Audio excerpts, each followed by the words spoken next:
তাপদাহ গরমের ঘাম মাখানো সেই গ্রীষ্মকাল যেন ধীরে ধীরে বিদায় নিচ্ছে, আর বিদায় বেলায় যেন হাতছানি দিয়ে ডাকছে কুয়াশা মাখা সেই শীতের সকালকে। আর এই শীতকালের দিনে বিকাল গড়িয়ে যখন সন্ধে নামে, তখন গরম গরম ধোয়া ওঠা কফি কিংবা চায়ের কাপে চুমুক দিতে দিতে আড্ডাটা একদম জমে ওঠে। আর সঙ্গে যদি থাকে চিকেনের এইরকম একটা রেসিপি, তাহলে তো কোনো কথাই নেই। নমস্কার বন্ধুরা, সুইটির সহজ রান্নায় অনেক অনেক স্বাগত। আজ আপনাদের সঙ্গে শেয়ার করব চিকেন সাটের রেসিপি। আমি দুরকম ভাবে বানিয়ে আপনাদের দেখাবো। এটা বানানোর জন্য আমি নিয়ে নিচ্ছি 500 গ্রাম বোনলেস চিকেন, আদা রসুন বাটা, vinegar, soya sauce, chilli sauce, tomato sauce, টক দই, স্কোয়ার শেপে কাটা পেঁয়াজ, টমেটো, ক্যাপসিকাম, কয়েকটা স্টিক, কিছুটা গোলমরিচ গুঁড়ো করে নিয়েছি। তো উপকরণ তো আমরা সব দেখিয়ে নিলাম, এবার চলুন শুরু করা যাক। তো ফার্স্ট স্টেপ, ম্যারিনেট। এর জন্য একটা পাত্রে নিয়ে নিচ্ছি পুরো চিকেনটা। চিকেনের পিসগুলোকে আমি একটু পাতলা করে কেটেছি, কিন্তু পাতলা করলেও আমি কিন্তু বেশ কিছুটা লম্বা রেখেছি।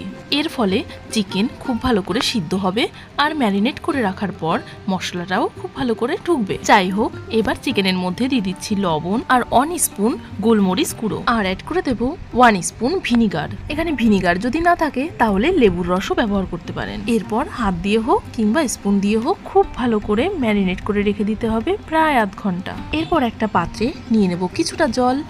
30 মিনিটের জন্য এই জলের মধ্যে স্টিকগুলোকে ভিজিয়ে রাখতে হবে। তো চলুন ফিরে আসছি 30 মিনিট পর।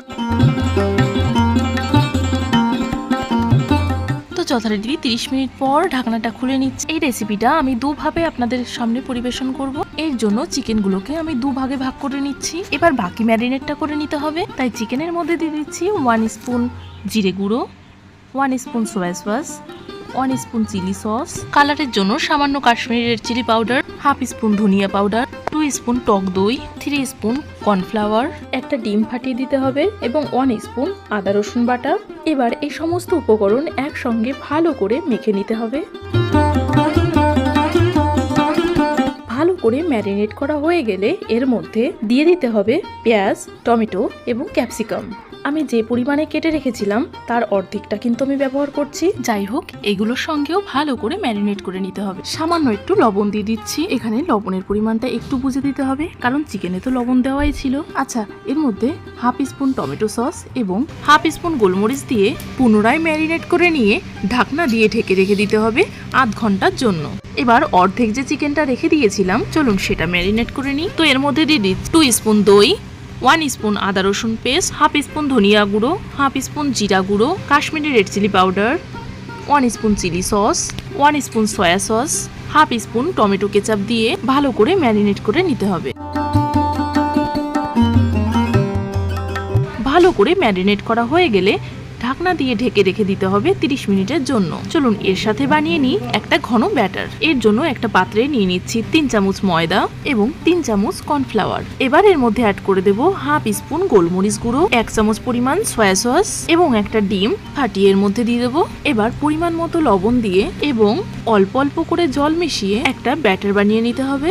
এবার ভালো করে মিশিয়ে নিতে হবে। তবে এখানে ব্যাটারের ঘনত্বটা একেবারে পাতলাও হবে না, আবার খুব বেশি গাঢ়ও হবে না। তবে এখানে অল্প অল্প করে জল দেবেন, তাহলে ব্যাটারটা পারফেক্ট হবে। একসঙ্গে অনেকটা জল দিয়ে দিলে সেক্ষেত্রে পাতলা হয়ে যেতে পারে। চলুন ব্যাটারটা রেডি। এবার একটা ঢাকনা দিয়ে ঢেকে রেখে দেবো 30 মিনিটের জন্য। তাহলে ম্যারিনেটের কাজটা কিন্তু একদম কম, বাকি সমস্ত কাজ করতে হবে 30 মিনিট বাদে। তো বাকি রান্নাটা করে নেওয়ার জন্য চলে এসেছি 30 মিনিট পর। তো প্রথমেই আমি স্টিকগুলোকে জল থেকে তুলে নেব, তারপর ম্যারিনেট করে রাখা চিকেনের ঢাকনাটা খুলে নেব, আর এর সঙ্গে অন্য একটা পাত্রে নিয়ে নেব স্কোয়ার করে কেটে রাখা পেঁয়াজ, টমেটো এবং ক্যাপসিকাম। স্টিকগুলোকে একটা শুকনো কাপড় দিয়ে মুছে নিয়েছি, আর এদিকে ম্যারিনেট করে রাখা চিকেনকে আরো একবার মেখে নিচ্ছি। এবার স্টিকের ভিতরে গেঁথে নিতে হবে। তো প্রথমেই 1 পিস চিকেন আমি দিয়ে দিচ্ছি। চিকেনের পিসগুলো যেহেতু অনেকটা লম্বা ছিল, তাই মাঝখান দিয়ে একবার ফোল্ড করে নিয়েছি। এরপর দিয়ে দিচ্ছি একটা পেঁয়াজের টুকরো এবং একটি ক্যাপসিকামের টুকরো, এরপর একটি টমেটোর টুকরো, তারপর আবার দিয়ে দিচ্ছি চিকেনের একটা পিস। ঠিক এভাবেই স্টিকের শেষ প্রান্ত পর্যন্ত সাজিয়ে নিতে হবে। এক কথায় মালার আকারে গেঁথে নিতে হবে। ঠিক একইভাবে আমি বাকি সবগুলো বানিয়ে নেব।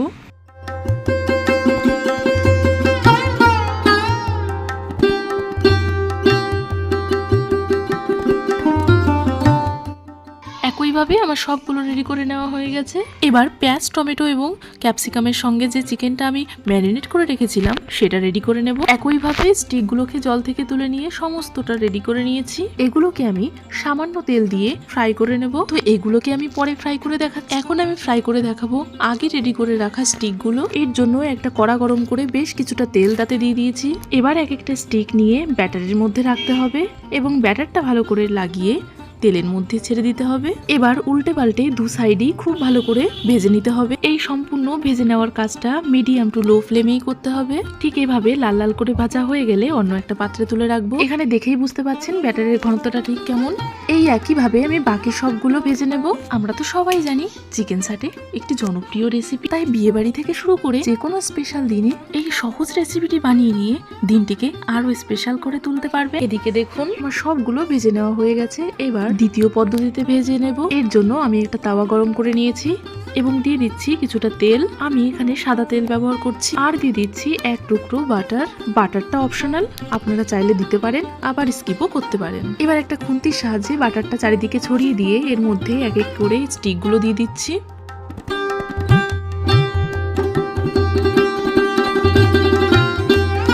মিডিয়াম টু লো ফ্লেমে ভেজে নিতে হবে। এই প্রসেসে একটু সময় নিয়ে ভাজতে হবে।